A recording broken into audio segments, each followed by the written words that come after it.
I thought you did an outstanding job this year. Yeah, I know you're going to give me an honest to God answer. How do you think you did?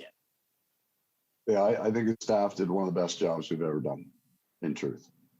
And that, you know, we lost 4. The Buff one was different, but we lost half our blue line with Ben Sherratt and almost all of our weight back there. And then you lose Buff. So 4 of your 6 defensemen are gone on all of the big ones, right? Neil Pionk come in, and boy, was he a player for us.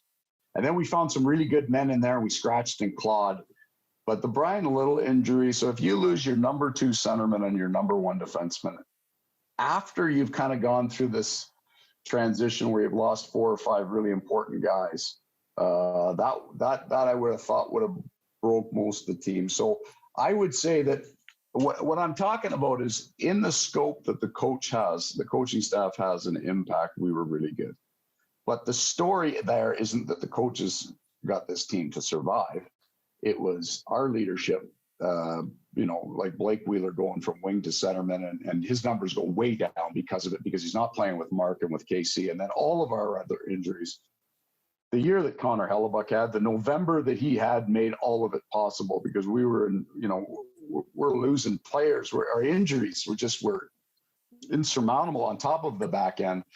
And I think by the time the season's done, we're 10th in goals against in the NHL. So, and a big chunk of that is just Connor Hellebuck. But insofar as I've never ever had a year where the hits just kept on coming. And the ending of the year was exactly like the whole year trip, because I felt a little bit, but our season gets canceled after we play in Edmonton and we win our 4th game in a row.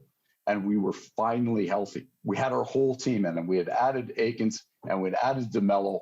And, we're not probably as powerful as we were the year before, but we got belief now, right? We win 4 in a row. Our analytics are really trending in a positive way. Here we go.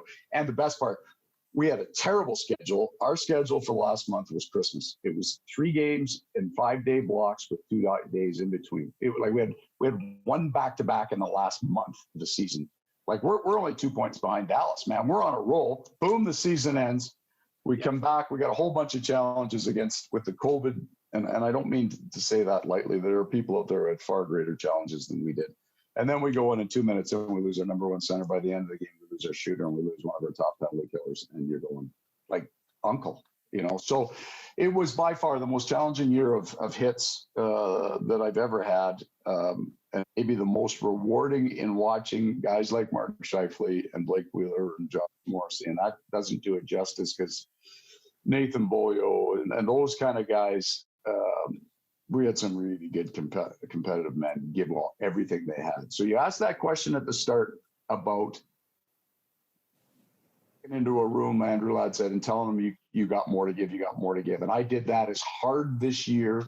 We got to play harder. We got to play harder, to the point where I think we got them and we had lost. And it was actually in Carolina, and we went back to back into Columbus the next night. We lost both those games, and we played our butts off. And we had like 8 guys out of our lineup. I get that, but we played our butts off in both those games and lost them. And that was the only point. And I'm looking up here, Trip, because my schedule's on the wall. That was the only point the year that I was worried that my team might break, and then we get our break. Our reading week, our all-star break, we come back and we play the Boston Bruins at home. We lose 2-1, and we were fantastic. And then we took off from that point on. We beat St. Louis back-to-back. We beat Washington. We were a good hockey team after that.